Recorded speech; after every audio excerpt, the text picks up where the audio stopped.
Жылуулук электр борборунда окуя шаардыктарды катуу суукка калтырып тим болбой, бул тармакта көйгөйлөрдү ашкере кылды. Анткени Кытайдын экспорт-импорт банкынан алынган 386 миллион долларлык оңдоп түзөө бир аптага туруштук бере алган жок. Мындан улам премьер-министр Сапар Исаков жарандарга ыңгайсыздык жараткандыгы үчүн өкмөттүн атынан шаардыктардан кечирим сурап, окуянын чоо жайына токтолду. Кырдаалдын кесепеттерин мындан ары кандай иш жүргүзүш керек, кандай кадрлык саясат өткөрүш керек, кимдерди мен жумуштан алам, кимдерди кетирем, кимдерди алам, муну мен өзүм чечем. Себеби мен жоопкерчиликти өзүмө алдым. Себеби мен көп нерселерди уга баштадым. Мисалы ал жерде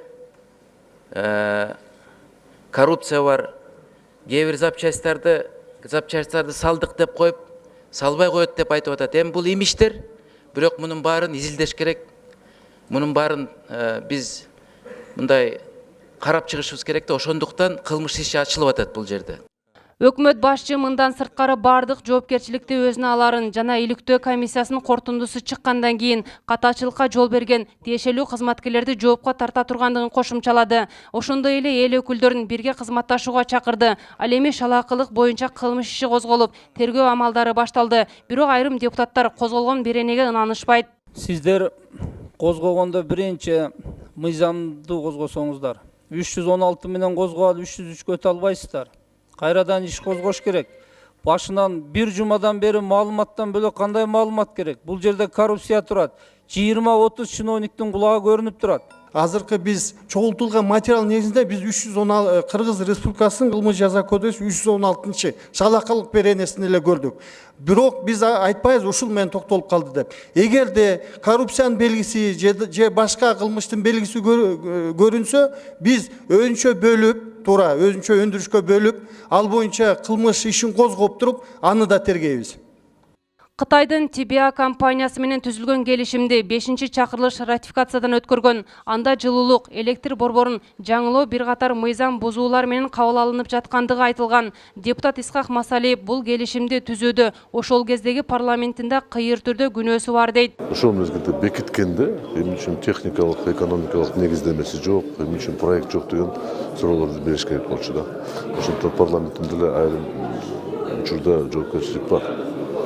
Бирок мен муну айтканым, бул депутаттардын күнөөсү бар деп айта албайм. Бул жерде аткаруу бийликтин түзмө-түз милдетин аткарбагандыгы көрүнүп турат. Жыйын жүрүшүндө Энергия холдингдин дарегине бир топ сындар багытталды. Анткени көйгөй Бишкекте эмес, жалпы региондордо жаралып, электр энергиясы үзгүлтүккө учураган. Мындан сырткары башка шаарлардагы жылуулук берүү тутуму көңүл жубатарлык эмес экендиги белгиленди. Депутаттар кыйын кырдаал жараткандыгы үчүн кайсы жетекчилер кызматтан кетерине кызыгышты. Ушул күнгө, ушул саатка сизге канча ушул ишти кырсыкта күнөөбүз бар деп жумушунан кетүү үчүн өз ыктыяры менен канча арыз беришти? Мага бир киши келип арызын берди.